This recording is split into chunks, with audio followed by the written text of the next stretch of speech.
Dockery. I am the Safety and Operations Manager for Combined Transport, and I also manage the Licensing and Compliance Department, which is a pretty recent ordeal, probably 4 months now. So I do encourage participation in my roundtables, and I'm completely unprepared, so I'm going to wing it the best that I can. With that being said, I'd like to go around the room for the very last time this week. Please tell me your name, how long you've been with the company, and what division you're going into. I would greatly appreciate it. My name is Mitch Simonson. I'm from Sioux City, Iowa. I am going into the heavy haul step deck division, and I just started This week? February 23rd. Awesome, thank you. Me? Yeah, you. My name is Luis. I'm the graphic designer, the creative guy here. And I've been with Combined for, I want to say almost 5 years now. Wow, So, already, gosh. Long time. Time flies. You start. My name is Daniel Vasquez. I live in Hesperia, California. And what else? What division? Reefer division. And when did you start? I started on the 23rd. On the 23rd. Frank? My name is Frank and I do custodial, and I've been with the company a total of 6 years. Awesome. Thanks, Frank. You start. My name is Derek Texera. I live right here in Medford, Oregon, and I'm going into the Reefer division. Got hired on the 23rd of February of this year. Welcome. Thank you. Michael? Mike Turner, Lucerne Valley, California. Started with Combined and as a preloader back in '99 Oh, did you? I did not know that. out of Victorville. Oh, And I'm going into Blackwell, running the dedicated water run. awesome. The Olancha lane, right? Correct. Awesome. Yeah, you got it. You're My here. name is Cindy Rooney. I'm Mike's partner, and I ride on the truck with him, and it's a very good company to work for. Oh, I'm so glad to hear it. And Mr. Spurlock? Well, mine's Randy, and I do the flatbed training and the securement training and a few other things, and I've been here a while. Very long time.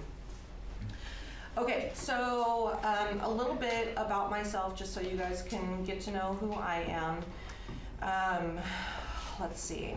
So I heard about Combined Transport because my husband drove truck for quite a while. He drove truck for Cross Creek, and Cross Creek later became Blackwell, and then eventually Combined Transport bought Blackwell Consolidation. It was pretty stressful when he was working for Cross Creek. You know, another company had bought it, was running it into the ground. Drivers were siphoning fuel out of each other's trucks just in order to be able to make deliveries and pickups. Paychecks were bouncing. It was a very, very stressful time, and my husband was a very angry truck driver, rightfully so. I did go out on the truck with him several times. And my first experience going out on a truck with him, we went to an onion plant somewhere in Washington, and we were there for like 8 hours, and it was the worst experience ever. Like, I kept seeing all these other truck drivers go in, get loaded, go out, and all we had to do was just deliver, you know. So that was my very first experience. And then on our way back from that load, you know, back then we didn't have electronic logs or any of that, so we were going around scales, and we went, what is that road that comes out by Diamond? You can go the back way. Is it 140 or whatever? Anyways, 230, and it was whiteout conditions. You couldn't tell where the sky was, where the sides were, where the road was, and I had went to sleep in the bunk, and I woke up and I flipped out. I was like, oh my goodness, where are we and what are we doing? So that was my first experience on a truck. And then anyways, later on, Combined bought Blackwell, and my husband went from an angry truck driver to feeling like he was a part of a team and like he was a part of a family. And at the time, I had graduated with my accounting degree, and I was struggling to make it. I was doing the books for several different businesses and Grants Pass, and I was really looking for a career with benefits and some place that I could call home, and I wanted to be a part of something bigger than me. So I applied at Combined Transport, and I applied for the accounts payable position, and I did not get the job. But on my way home, I did receive a phone call, and I was asked to come back. So I came back, and I was offered a position in the partner carrier development department, which is really just the brokering department. I was there for about 3 months. This was back in 2013, and it was not my cup of tea. I'm not a good person to be making cold calls and stuff like that. So thankfully, at the end of 3 months, I was offered to transfer into the driver services position, and I became the driver services admin. So I processed time off, layover, detention, any payroll changes, tickets and citations, all of the clerical work I handled. And then it wasn't long after that that drivers were saying that they were getting tired of being bounced around from department to department, and they would call in for a time off issue and they would get me, but then they had a problem with their logs, so then they had to be transferred to the log department, and then maybe their check engine light came on and then they had to be transferred to the OTR department. So we decided, with some feedback from the drivers, to combine the OTR department, the log department, and driver services, and the driver services liaison. We decided to combine all of those into one department and make it a one-stop shop for the drivers. This was probably back in 2015, if I were to take a guess. And so I then became the driver services lead, and we packed up, we moved over here, and in the building right next door here, we became a 24/7 department. Through lots of trials and error and process elimination and making mistakes, it took us about a year to fine-tune the driver services department and actually have it be a one-stop shop for the drivers. I mean, you took guys from OTR that are mechanically inclined and asked them to become an administrator, and you took administrators and you asked them to become mechanically inclined and help drivers with over-the-road maintenance. So, I mean, it was difficult. You know, our call volume was upwards of 2,500 inbound phone calls per week. So we had to figure out a way to curb that. In any event, we built the 8-bay shop that's located here on the grounds, and we moved driver services above there.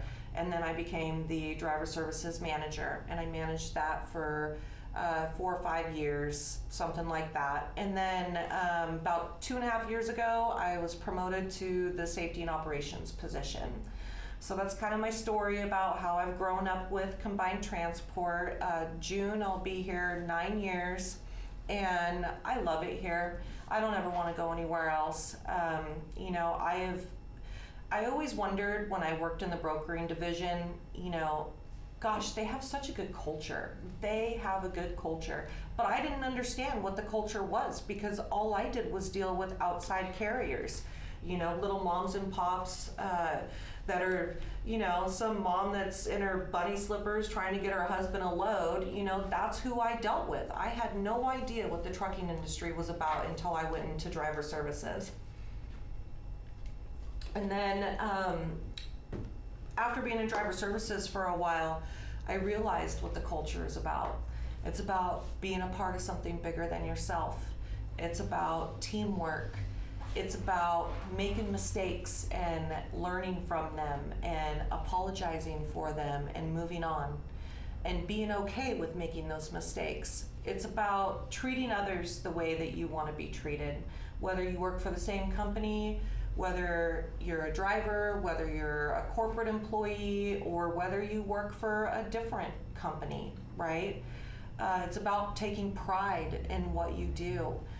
keeping your truck clean, the presentation, taking pride in picking up and delivering on time, taking pride in servicing our customers. These are all core values of what our culture consists of. And I truly do live by it on a day-to-day basis. I try to. And when I make a mistake, I learn from it. You know, what I like to tell drivers when they come here is, you know, because I've heard drivers say when they come into orientation, man, this seems too good to be true. You know, they're always waiting for the other shoe to drop. And I'll tell you, we're a flawed company. We are.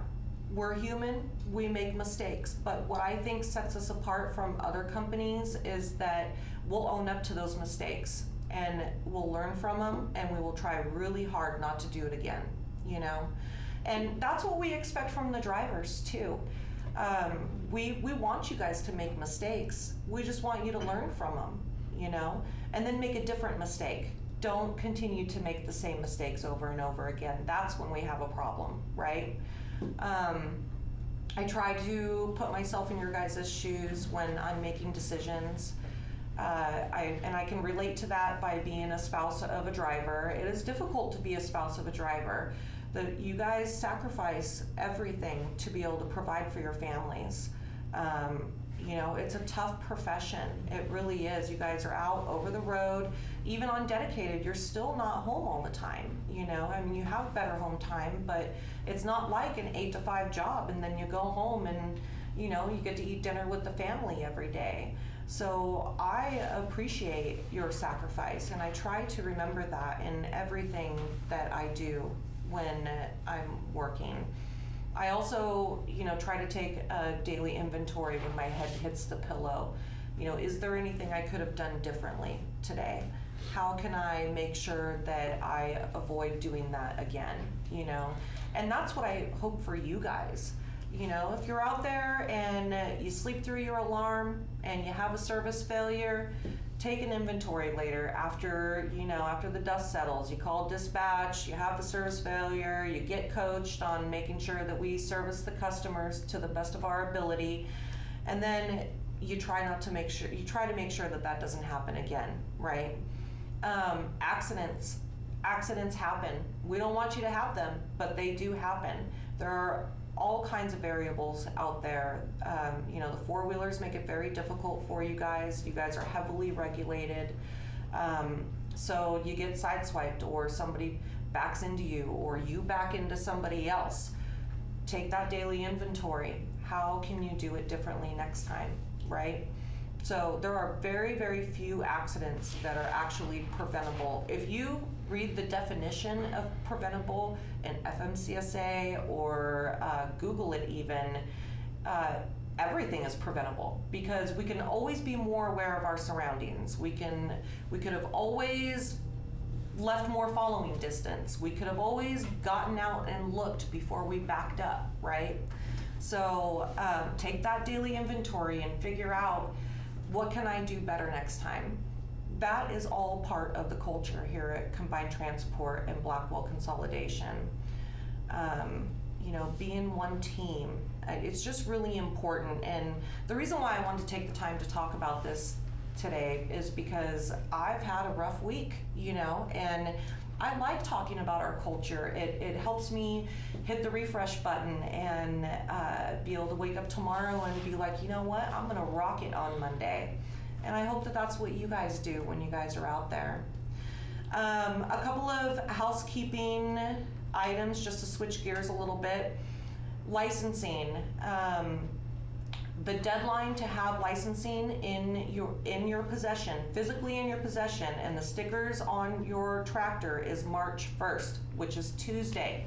We still have a couple of licensing envelopes that drivers have not picked up. We can overnight those, or you guys need to come pick them up. We cannot afford to have any more CSA violations, and if you get caught with your pants down, that's exactly what's going to happen. So take ownership, pick up your licensing, and make sure that everything is up to date and current in your licensing book. Speaking of CSA, so Combined transport is over the threshold in 3 CSA categories: hours of service, vehicle maintenance, and driver fitness. So can anybody tell me what driver fitness is? No, Good. not your weight. Thank you. What is driver fitness? Your Mitch? 10-hour break, Nope, not taking your 10-hour break. nope. I thought the same things though when I first started. So driver fitness consists of making sure that your med card is not expired, your CDL is up to date and not expired. If you have corrective lenses on your driver's license or hearing aids, you have to wear those if they're on your license, if you have those restrictions. So we're over the threshold in driver fitness. That means that drivers are not keeping up to date on their med certs and their CDLs, or not wearing their glasses while operating the commercial vehicle. So you guys get alerts over your OBC well in advance in order to make sure that those are taken care of in time. Hours of service. We're over the threshold in hours of service, and the #1 violation is PCing when you're not supposed to. So utilizing personal conveyance when it benefits the company, okay? Be smart about it. Only use PC when you need to, and make sure that it is for personal use. Don't advance the load for the company. Please be smart. Other violations that we receive are going over your 14-hour or your 11-hour, but PC is our #1 right now. So we are also over the threshold in vehicle maintenance. So what do you think the #1 vehicle maintenance violation is? Securement. I've never had anybody say that. You're close. What did you say? Securement. Securement. And when I first started, I didn't even know that securement went under the vehicle maintenance violation category. So yeah, that you are close though. What do you think it is, Mitch? I think it's cleansiness, because you can't, because of the dash, can't see over. Sure, that does happen, unfortunately. What do you think it is? Poor tie downs. Almost. So it is brakes. Brakes are our #1 violation. So how many inches are allowed for slack with the brakes? 2 inches. 2 inches. So everybody should be able to adjust your brakes. However, the majority of our equipment have slack adjusters, but equipment fails. So you guys have to be diligent. How can we avoid vehicle maintenance violations? Checking the rate, Do slack adjustments pre-trip. regularly. Good pre-trip and good post-trip. And yes, all of those answers are correct. You guys gotta make sure you're doing proper pre and post-trip inspections. It's the best way to avoid violations. And it's the best way to make sure that you guys can keep running and make money, you know? What does Mike Card say in his new hire spiel? What is his #1 promise to you? Here to make money. That's right. You're here to make money, and he's gonna do everything he can to make sure that you guys make money, right? Well, we can't do that if you guys keep getting inspected and keep getting violations and citations, right? That's time and money out of your pocket. And so right now, we have a 100% pulling rate in California because our CSA scores are bad. So we keep having drivers call in and say, hey, my transponder's not working. I keep getting red lighted. Well, you're getting red lighted because our CSA scores are bad. And the only person that can help bring our CSA scores down is the drivers. You. Not me, not Randy, not Frank. It's the drivers. It is your guys' responsibility to make sure that everything is good and you guys are on the up and up, right? So I'm asking for your help, because if I could do it for you, I totally would. I would, but I can't. So please do proper pre and post-trip inspections. Please trip plan your day. That way you don't have hours of service violations. If you have questions on how to operate the ELD, contact driver services. If they don't have an answer, they'll find you an answer. call me. I'll help you. I'll do everything I can to help you. Some other common violations for hours of service is not having blank logbooks in the cab of your truck, not having the instruction sheet to your ELD, and not knowing how to transfer logs to the DOT during an inspection. If you don't have those things, or you don't know how to do those things, then please utilize your resources like driver services, and let's get it figured out for you, okay? Does anybody have any questions on the violations? No. Big negative, huh? Okay, so Blackwell is over the threshold in hours of service. So, you guys, the same applies for Blackwell. Hopefully Blackwell's usually been pretty good about keeping their scores down, so hopefully we can continue that trend, but we need to get hours of service down. So I'm totally unprepared. I think that's all I really want to go over. Do you guys have anything that you want to discuss, or it is a roundtable discussion? Okay. Well, I hope that each and every one of you enjoy it here as much as I do, and I hope that you guys are able to stay a long time and retire from this company. I promise you, you will not regret it. Ask Mike Turner, he's been here for a very long time. Ask Randy Spurlock, he's been here for a very long time. We want you guys to have a home here. So you just have to allow us the opportunity to make that happen for you.